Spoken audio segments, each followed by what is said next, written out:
ነፍስን ከአካል የሚነጥሉ ድንቅ የሆኑ የድምፅ ንግስቶች አሉ። ዛሬ የምንነጋገረው ስለ ድምፅ ላብራቶሪ፣ ስለ ዜማ መፍለቂያ እና ስለ ኢትዮጵያዊነት ሴት የጥበብ ግርማ ነው። አንድ ነገር ላስታውሳችሁ፣ እነዚህን 10 ድምፃውያን በደረጃ ከመዘርዘሬ በፊት የዚህን ዝርዝር ቁጥር አንድ ወይም ንግስቲቱን እኔ ከመናገሬ በፊት መገመት ትችላላችሁ። አንደኛ ደረጃ ላይ ያስቀመጥናት ድምፃዊት ድምጿ ለምን የዓለም አቀፍ ሳይንሳዊ ምርምር አጀንዳ እንደሆነ የምነግራችሁ ሚስጥር አእምሯችሁን ያውከዋል። የጽናት ሚዲያ ልዩ ምርምር አሁን ይጀምራል። 10ኛ ሐመልማል አባተ። ነገሩ የሚጀምረው ከዚች ድንቅ ድምፃዊት ነው። ሐመልማል አባተ ለ4 አስርተ ዓመታት ድምጿ ሳይለወጥ ጥራቱን ጠብቆ የቆየ ድንቅ የፈጣሪ ስጦታ ነው። የድምጿ ጥንካሬና የዜማ ቅላጼዋ ሐመልማል የሚለውን ስሟን ስብናዋ እንዲሆን አድርጓታል። ሐመልማል ለወጣት ድምፃውያን ትልቅ ተራራ ናት። በድምጿ ውስጥ ያለው ያ ወጥ ስሜት ዛሬም ድረስ በክብር የሚያስጠራት ነው። 9ኛ የሽመቤት ዱባለ። ሲቀጥል ምን መሰላችሁ? ወደ ባህላዊና የቆየ ሙዚቃ ስንመጣ የሽመቤት ዱባለን ድምፅ ማለፍ አይቻልም። ድምጿ አንቺ ሆዬ እና ባቲ ላይ ያለው ቅኝት ልክ እንደ ሀገር አፈር ልብ ውስጥ የሚቀር ነው።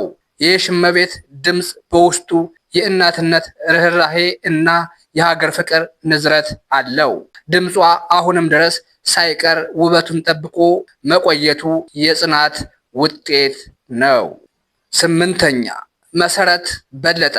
ነገሩ በዚህ ብቻ አላበቃም። መሰረት በለጠ በባህላዊ ሙዚቃ ውስጥ አዲስ ንዝረት የፈጠረች ድምፃዊት ናት።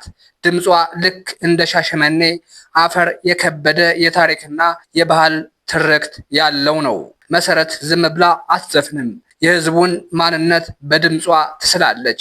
በድምጿ ውስጥ የሚሰማው ያ ኢኮ ወይም የሚያስተጋባ ኃይል ለብዙዎቹ አሁንም እንቆቅልሽ ነው። 7ኛ ራሄል ጌቱ።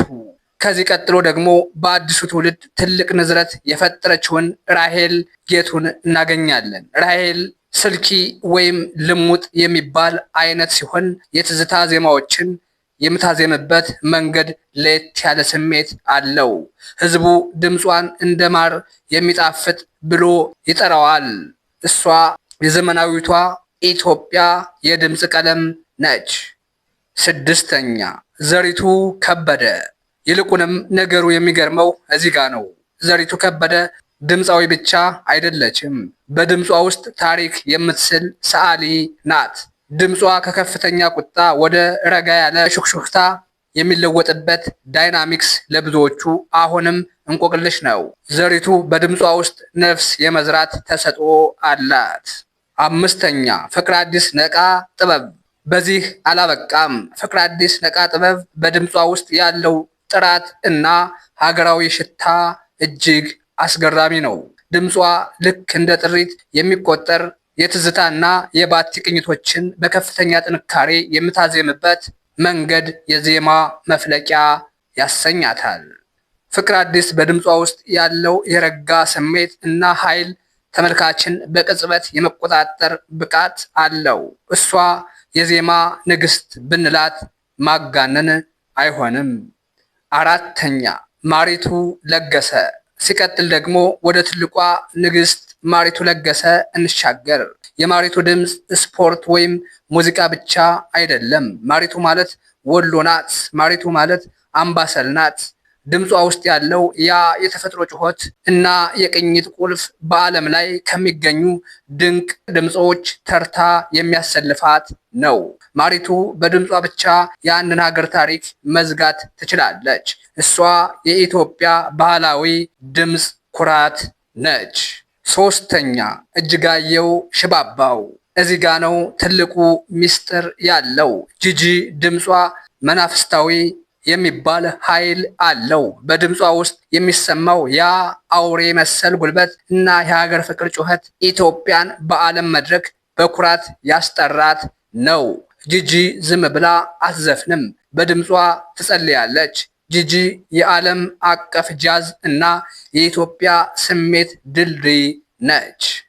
ሁለተኛ ብዙነሽ በቀለ። ከዚህ ቀጥሎ ባለው ሁኔታ እንደምናየው ብዙነሽ በቀለ የኢትዮጵያ ሙዚቃ እናት ናት። ድምጿ የተቀደሰ የሚባል አይነት ጥራት አለው። በወቅቱ የነበረውን ማህበራዊ ጫፍ አልፋ በድምጿ ብቻ ሀገርን የማስተዳደር ኃይል ተጽዕኖ የነበራት ታላቅ ሰው ናት። የብዙነሽ ድምፅ የኢትዮጵያ ዘላለማዊ ሰነድ ነው። አንደኛ አስቴር አወቀ። በመጨረሻም ወደ ንግስቲቱ ደርሰናል። እናንተስ የገመታችኋት እሷ ናት?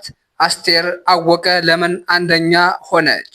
ድምጿ ኢንስትሩመንት ወይም እንደ አንድ የሙዚቃ መሳሪያ የሚቆጠር በመሆኑ ነው። ድምጿ ውስጥ ያለው ቫይብራቶ እና ድምፅን የማዝረክረክ ብቃት በዓለም አቀፍ ደረጃ በትምህርት የሚሰጥ ነው።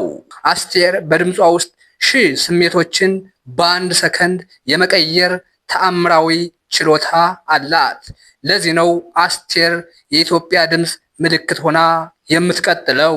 የጽናት ሚዲያ ቤተሰቦች በአጠቃላይ ስንመለከተው የእነዚህ ሴቶች ድምፅ የሀገራችን ድምፅ ነው። እነዚህን የጥበብ ሰዎች ስናደንቅ ድምፃቸውን ብቻ ሳይሆን ያሳለፉትን ጽናት ጭምር መሆን አለበት።